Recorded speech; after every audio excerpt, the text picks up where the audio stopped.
Awaken your spirit, chosen ones. The truth burned like acid. Would you still drink it just to be free? Well, you did. And now they're the ones choking on the aftertaste. Let's be real for a second. The truth isn't always poetic. Sometimes it's downright ugly. Not ugly like bad lighting and no filter. Ugly like betrayals wearing friendship masks, loyalty that was really leverage, and people clapping for your downfall louder than they ever did your growth. Fact. Psychologists say people project what they can't process. So when you started evolving, healing, winning, they didn't cheer, they panicked, because your clarity forced them to confront their own chaos. And they weren't ready. Now here's the wild twist. You're not even mad. You're free. You just didn't expect that freedom would come with such a high cost. Like realizing the people you defended the hardest were the ones who wanted you confused the longest. But hey, when you're the chosen one, the truth won't always come with applause. Sometimes it comes wrapped in silence, sabotage, and a side of, wait, were they ever really for me? Buckle up. Because this isn't a story about revenge. It's the raw truth about what happens when the real chosen one wakes up and stops mistaking manipulation for mentorship. And don't worry, we'll throw in a few laughs to keep from crying. Let's get into it. Number 1. They didn't hate you. They hated what you survived. They didn't hate you. Not really. They hated what you survived. You have to understand. People love a comeback story until it's someone they underestimated. You were never supposed to make it past what broke you. You were supposed to fold. Supposed to give up. Supposed to be the one everyone pointed to as an example of what not to become. But instead, you kept going. You didn't just survive. You built something in the middle of it. And that's where the shift happened. Because when people are secretly counting on your collapse, your resilience feels like disrespect. Your growth feels like betrayal. You weren't playing the role they cast you in anymore. And instead of adjusting, they turned bitter. They watched you get rejected and still show up. Watched doors close in your face and you found windows. Watched you fall and get up anyway. That's when the resentment started to settle in. Not because you hurt them, but because you wouldn't stay hurt yourself. Your healing looked like rebellion to people who were committed to staying broken. Let's be real. Your wins made them uncomfortable. Not because you bragged, not because you changed, but because you didn't need them the way you used to, and people who feed off your weakness will always feel attacked by your strength. Your survival exposed the fact that they've been sitting in the same pain with the same excuses for years. And you dared to do something different. You didn't cry for sympathy. You built while bleeding. That's what they hated. They won't say it out loud, but it wasn't your confidence that bothered them. It was your ability to keep moving without waiting for their applause. You healed in places they haven't even visited. You forgave things they're still holding on to. And because you didn't crumble, they felt convicted. Because you didn't give up, they had to face the truth that maybe they could have done more too. And they didn't. So no, they didn't hate you. They hated the reflection your journey held up to their comfort. You reminded them of everything they were capable of, but refused to become. And that kind of truth cuts deep. Number 2, you were their mirror. So they smashed it. You were their mirror and they smashed it. Not because you hurt them, but because you showed them who they really were. It's wild how people will celebrate you when you're struggling, as long as your struggle doesn't expose theirs. The moment you start leveling up, not just outwardly but internally, you become a threat to everything fake they've built their identity on. You didn't need to say anything. Your growth spoke louder than their performance, and that silence? It echoed in all the places they were still pretending. You didn't judge them. You didn't call them out. But your discipline, your healing, your self-awareness, it highlighted their lack of it. You showed them what it looks like to take accountability, to do the work, to not make excuses, and they couldn't handle that reflection. Because the truth is, some people want to be seen, but only through a filtered lens. And when you showed up without the mask, you shattered their illusion. They didn't want real. They wanted comfort. They wanted to feel wise without growing, wanted to feel loyal without being honest, wanted to feel powerful without responsibility. And your existence made that impossible. So they attacked the mirror. They mocked you, lied on you, distorted your intentions, Not because you were wrong, but because you made them feel seen in ways they didn't ask for. This is why your relationships changed the moment you stopped shrinking. They didn't want you bold. They didn't want you healed. They wanted you small, apologetic, and doubting yourself, because back then you were easier to control. But once you stepped into who you really are, once you started setting boundaries, speaking truth and moving with purpose, they couldn't manipulate that version of you. So they had to distance themselves or destroy the image. People think they want authenticity, but what they really want is a version of you that doesn't challenge them. And the second you became a standard instead of a sidekick, they panicked. Because now they're stuck with the truth and no one to blame for it. You didn't do anything to them. You just refused to pretend. And for people who live behind masks, that's the deepest cut of all. Number 3. You outgrew the role they scripted for you. You outgrew the role they scripted for you, and that's why they turned on you. Not because you changed in some harmful way, but because you stopped playing the part they were comfortable with. They had a version of you that made them feel better. The quiet one, the confused one, the one always second-guessing, the one who took the blame, the one who apologized just to keep the peace. That version fit their narrative. That version didn't challenge them. That version was easy to manage. But the moment you started evolving, mentally, emotionally, spiritually, you messed up the story they built around you. They weren't supporting you. They were managing you. As long as you stayed in the lane they built, they clapped. But the second you started thinking for yourself, questioning things, moving with boldness, they couldn't handle it. Because now, you weren't their project. You weren't the underdog they could secretly feel superior to. You became someone they couldn't control, and for a lot of people, that is the real problem. They'll say you switched up, that you're different now. What they mean is you're no longer stuck. You stopped asking for permission to grow. You stopped needing their approval to move, and it made them feel powerless. Because your transformation meant their grip on your identity no longer worked. See, some people only love you when you're easy to predict. They don't want you to change, even if that change is healing, confidence, or peace. They want you to stay where they met you, because then they don't have to change. Then they don't have to confront their own stagnation. Your growth makes them uncomfortable, not because you're doing something wrong, but because it shines a light on what they've refused to do in their own lives. You were never supposed to remain the person who tolerated everything, bit your tongue, and made yourself smaller. And once you stopped doing that, the relationship, whether friend, family, or otherwise, fell apart. Not because of your ego, but because of your evolution. You didn't abandon them. You just stopped betraying yourself to make them feel safe. And that's what they couldn't accept, because deep down, they knew the truth. You didn't change, you just stopped performing. Number 4. Your presence disrupted the delusion.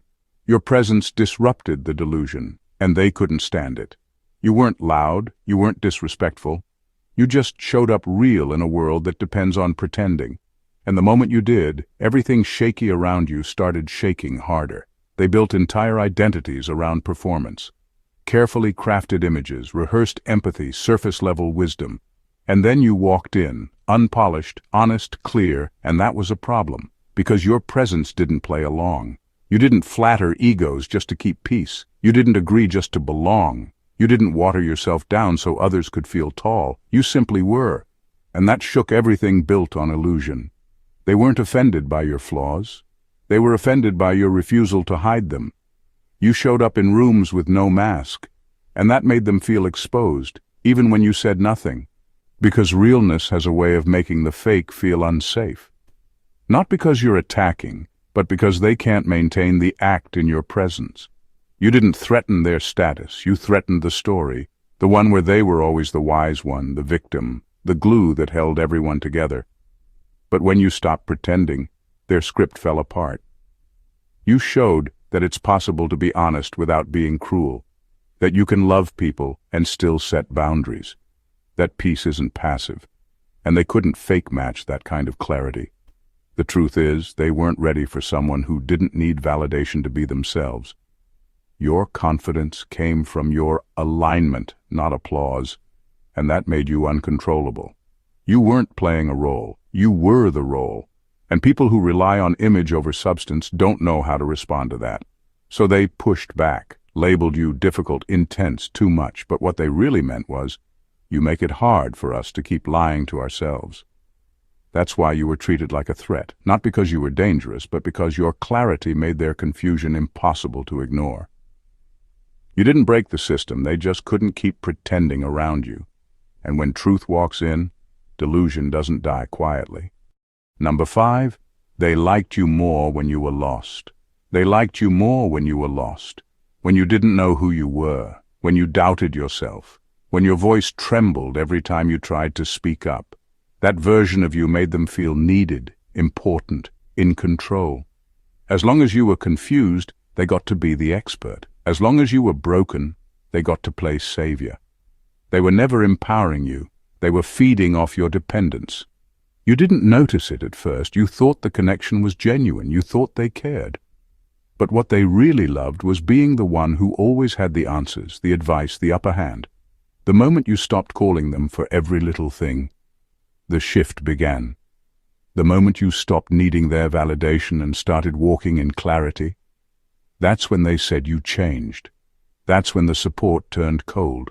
Not because you became arrogant, but because you finally became aware. They had a quiet grip on you when you were unsure of your worth. And once you found your footing, their power started slipping. Now you're too confident. Now you're acting different. Now you're doing too much. But the truth is, you simply discovered what they hoped you'd never realize, that the version of you they liked best was the one who didn't know how powerful you really were. You grew, and they got offended. Not because your growth was harmful, but because it meant they couldn't center themselves in your story anymore. They used to be the loudest voice in your head. But then purpose spoke louder, then peace entered, then God stepped in, and that was the real threat. Because once your identity was no longer up for debate, they couldn't manipulate it. So now they keep their distance, or they throw little jabs, or they gossip and say you switched up. But deep down they know the truth. You didn't become too much. You just became free. And freedom has a way of revealing who was really rooting for you, and who was just rooting for the weaker version of you they could control. They liked you better lost, because when you found yourself, they lost the hold. Number 6. The loyalty they demanded was just control in disguise. The loyalty they demanded was never about love. It was about control. It was dressed up in words like ride or die and solid, but the moment you started thinking for yourself, they called it betrayal. Why? Because their definition of loyalty meant you were supposed to stay small, stay quiet, stay in the background while they stayed in charge. They didn't want your support. They wanted your silence. You could show up, just don't shine too bright. You could help, just don't outgrow the role they put you in. Your loyalty was only appreciated when it looked like submission. The moment it turned into confidence or independence, suddenly you were disloyal. Suddenly you were acting brand new. But all you did was stop following a script that was never written for your benefit. You were never allowed to evolve in their world. Growth looked like rebellion. Healing looked like ego. You setting boundaries looked like disrespect. But the truth is, they only called it disloyal because your elevation disrupted the balance of power they were comfortable with. They were fine as long as they were leading and you were depending. But when you found your own rhythm, your own lane, and your own voice, they felt threatened. And here's the thing. They never would have said that out loud. It was always subtle, guilt-tripping you for taking time for yourself, making you feel selfish for focusing on your goals, acting distant when you succeeded at something they never tried. That's how control looks when it wears the mask of loyalty. It manipulates you into staying stuck while calling it love. You being loyal meant not outshining their mediocrity. It meant pretending you didn't see the toxicity. It meant clapping for them while they side-eyed your progress. They wanted you to protect their ego more than you protected your own purpose. And when you stopped doing that, the connection cracked. Not because you were wrong, but because you were finally right with yourself. Loyalty is sacred when it's mutual. But when it's used as a leash, it's just bondage with nicer branding. You didn't walk away from love. You walked away from control disguised as commitment. And that's the kind of move only the truly free can make. Number 7. They were never for you, just against themselves. They were never really for you. They were just battling their own reflection. You thought they had your back. You thought they wanted to see you win. But deep down, they were never clapping for you. They were clapping for the version of you that stayed beneath them. The moment you started breaking through the limits they quietly accepted for themselves, they couldn't fake the support anymore. It was never about helping you rise. It was about keeping their own insecurities buried. They used your struggle to comfort their stagnation. As long as you were stuck too, they didn't have to feel bad about not trying. You gave them cover. You gave them excuses. You were the proof that nobody really makes it out until you did.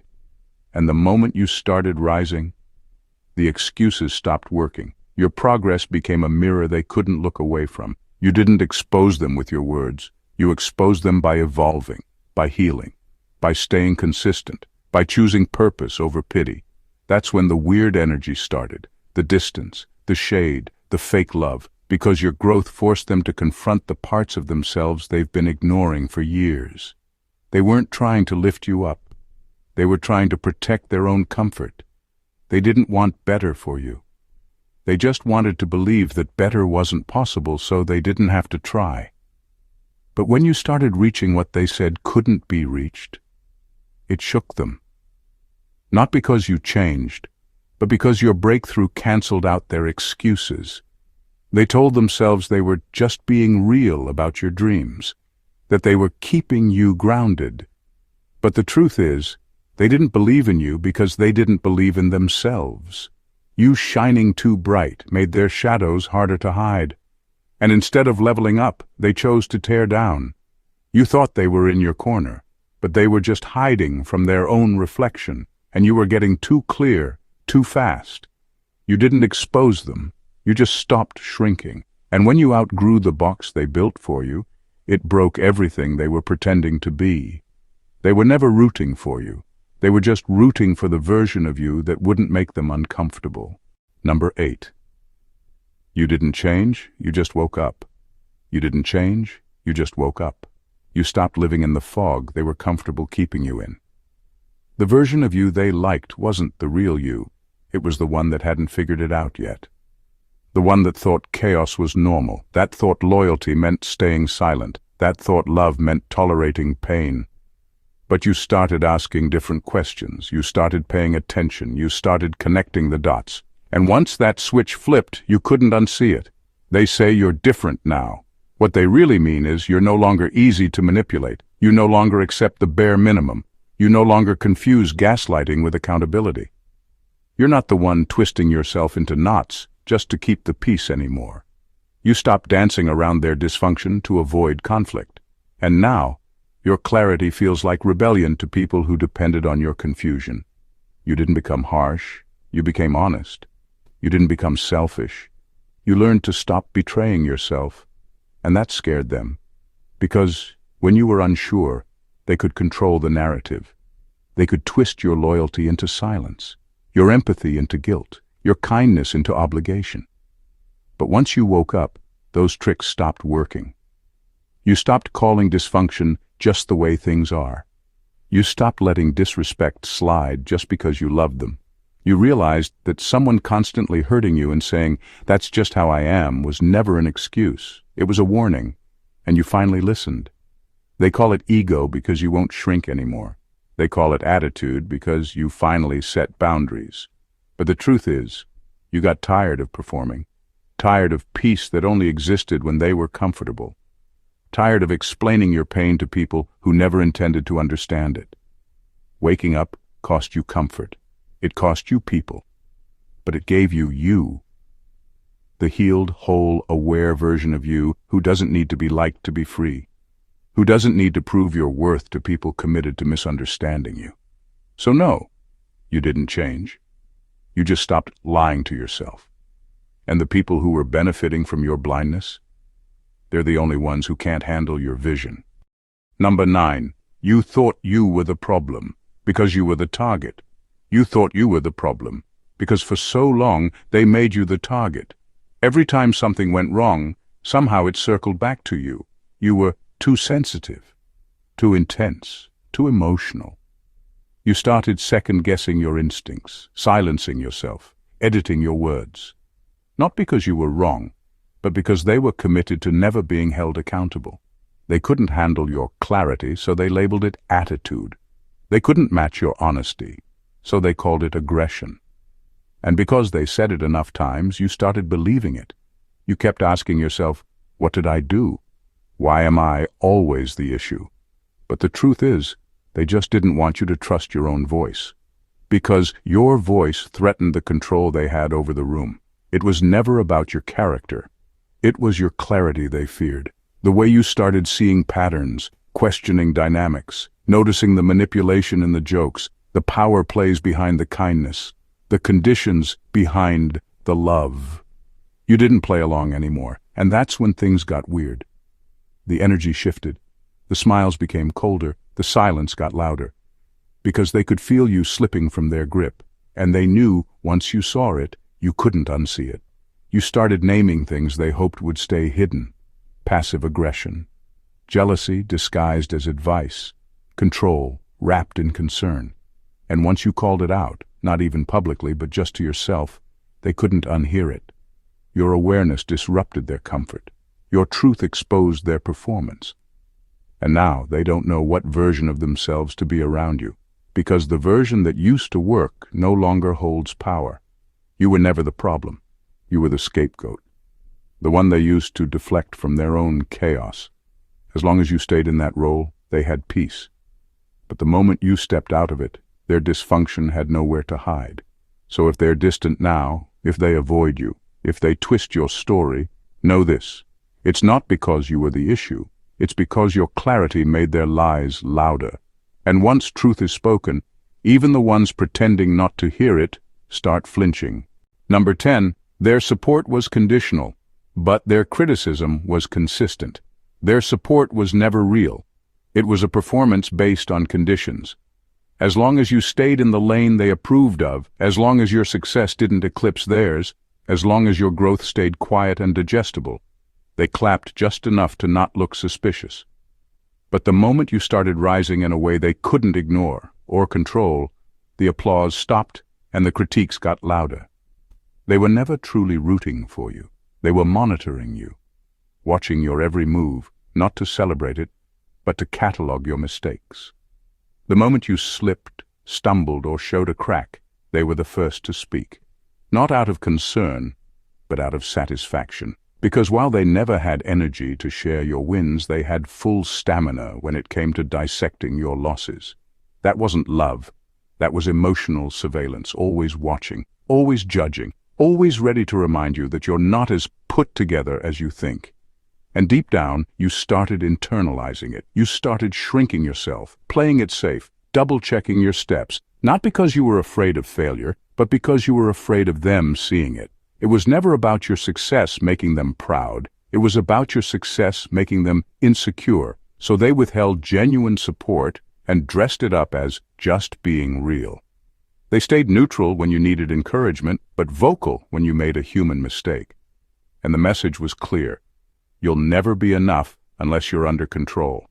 Some of them even gaslit you with it, called you sensitive, accused you of needing too much validation. But what they really hated was that you noticed the pattern, that you saw how silent they got when you were doing well, how quick they were to speak when you were low, that you started realizing support isn't just presence, it's energy, consistency, and truth. You don't need people who only show up to critique the cracks. You need people who'll stand in the mess with you and still clap when you win again. That imbalance they gave you wasn't care, it was quiet competition. And now that you've named it, you don't owe them any more explanations, just distance. Number 11. They called you arrogant because you no longer needed permission. They called you arrogant because you stopped asking for permission to be yourself. You weren't louder, you weren't mean, you just stopped shrinking. Stopped checking in with people who never understood the vision. Stopped holding back your voice just to make others feel comfortable. And to people who rely on approval to feel secure, that kind of confidence looked like a threat. You used to move carefully. You used to second-guess your instincts. Not because you lacked ability, but because you were trained to believe that believing in yourself too much made you full of yourself. So you waited. You hesitated. You asked for advice you didn't need. You watered down your ideas, all to avoid being called too much, all to be liked by people who never really wanted you to rise in the first place. But then something shifted. You stopped explaining yourself, stopped defending every decision, stopped waiting to be celebrated just to take a step. And when you gave yourself that green light, everything changed. You started showing up unapologetically, not louder, just realer, not aggressive, just unshaken. And that confidence to people who still need permission to exist looked like arrogance. It wasn't ego, it was freedom, the kind of freedom that comes from doing the work, from healing, from letting go of the need to be palatable. You weren't trying to be better than anyone, you just finally stopped being less than yourself. You stopped dressing your power up as humility. You stopped hiding your gifts under being relatable. You chose alignment over approval. And that, to the insecure, feels like audacity. They mistook your clarity for cockiness because they've never seen someone move from conviction instead of consensus. You weren't looking for applause. You were just tired of playing small to make others feel big. And now the same people who once called you humble suddenly say you changed. But the truth is, you always had this in you. You just finally stopped editing it. You didn't become arrogant. You became aware. And awareness doesn't need permission. It walks in rooms, owns space, and speaks truth, even if nobody claps. Because when you're truly free, validation becomes optional. And the ones still starving for it? They'll always call that confidence a problem. Number 12, you outlasted the smear campaign. Because you had proof, not just pain.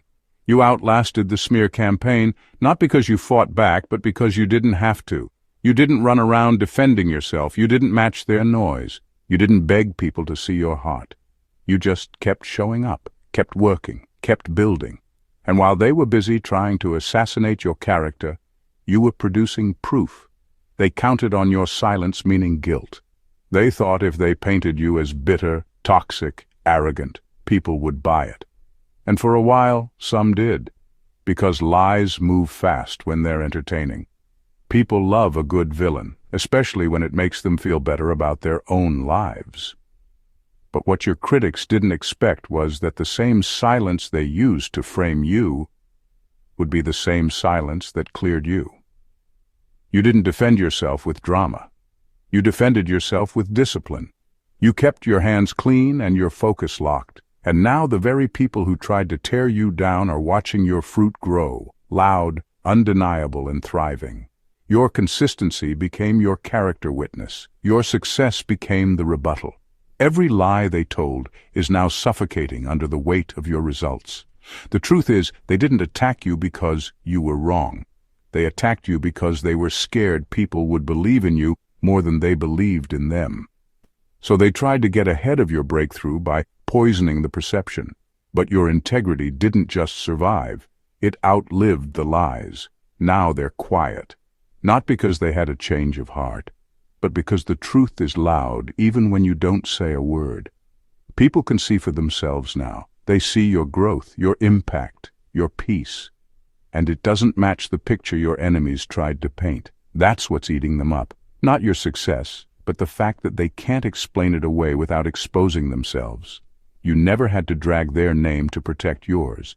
Because when you have proof, you don't argue with noise. You let results do the talking. And now, they're choking on the silence. Because fiction falls apart fast when the fruit starts telling the real story. Number 13. You were never too intense. They were just too shallow. You were never too intense. They were just too shallow. You loved too real, spoke too direct, felt too deeply. You showed up as the full version of yourself, and they didn't know what to do with it. They called it dramatic, too deep, extra. But really, it just made them uncomfortable. Because you weren't performing. You weren't playing along. And people who build their identities around pretense get rattled when someone walks in with nothing to prove. Your presence wasn't offensive because of volume. It was offensive because of truth. You asked questions they avoided. You had conversations they weren't ready for. You brought energy that forced them to choose between vulnerability or exposure. And most chose the easy route, distance. Not because you were wrong, but because your rawness highlighted how much they've been faking it. You weren't too much. They were too basic to receive it. You offered depth in a world addicted to shallow. You offered substance in a culture hooked on surface. You weren't trying to impress anyone. You were trying to connect. But they mistook that passion for a problem because they didn't know how to stand in something that wasn't watered down. They weren't ready for someone who wasn't afraid to feel, who wouldn't bite their tongue just to keep a fragile peace, who didn't shrink their fire just to fit into lukewarm rooms. So they labeled it intensity, when what they really meant was, you made it harder to hide. You didn't play dumb. You didn't fake laugh. You didn't pretend not to notice the fakeness. And in a space full of masks, your presence was disruptive. They weren't built for the level of connection you brought. Not because they're evil, but because they never did the work, never sat with their wounds, never developed emotional honesty. So someone who has done that, who speaks from the gut instead of the script, feels like a spotlight on everything they're running from. You weren't too intense. You were just never meant to stay in rooms that were never deep enough to hold you. And that's not your fault. That's your power. Number 14. You didn't lose people. You lost illusions.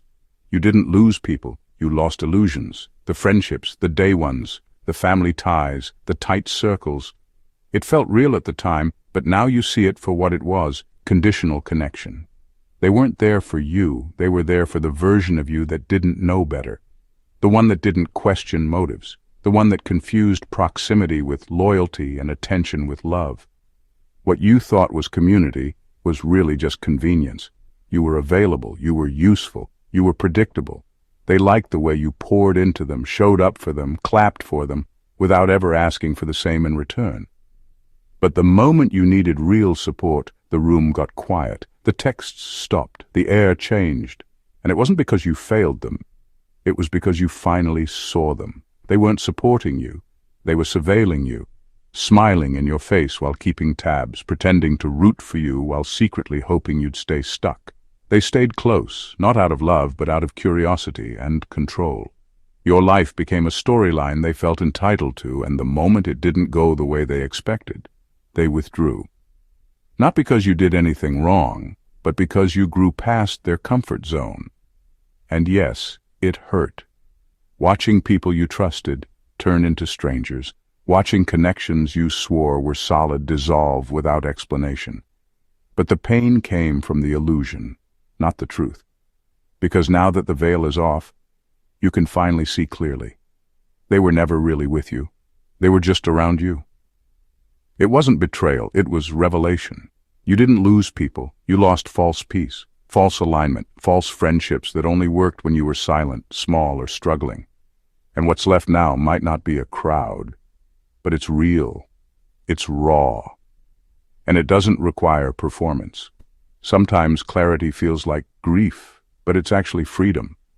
Now you don't have to pretend anymore. You don't have to carry dead weight.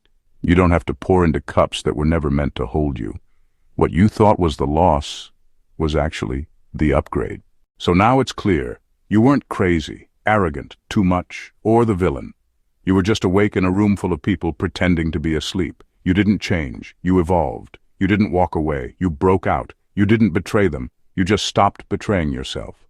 And because they couldn't own their projections, they tried to put your growth on trial. But truth has a way of surviving the fire, and you did more than survive. You outlasted their gossip. You outgrew their box. You outlived the version of you they thought would stay stuck forever. You realized the biggest betrayal wasn't what they did to you. It was what they expected you to accept. They thought you'd fold under pressure. They thought you'd play small forever. They thought your silence could be bought with false love and selective loyalty. But when the mask dropped, yours and theirs, you didn't panic. You just kept going. And let's be honest, yes, it hurt. Losing the illusion is brutal. Seeing the truth means grieving the version of them you made up in your mind. It means rewriting what you thought was loyalty. It means standing in the mirror and realizing you let some people stay too long because you were scared of standing alone. But now that you're alone, you're clear, you're focused, you're free. You stopped watering dead plants. You stopped playing therapist to people who refuse to heal. You stopped carrying the emotional debt of people who never planned to pay you back in love. And in doing that, you stepped into a version of yourself that no longer begs to be understood. Now the same truth they tried to twist is the same truth setting you apart. Now your presence still disrupts the delusion. But this time, you're not shrinking to make anyone comfortable, because you know what they were never ready for. A version of you that didn't need to defend itself anymore. A version of you that just is, so let them whisper. Let them fall off. Let the silence speak.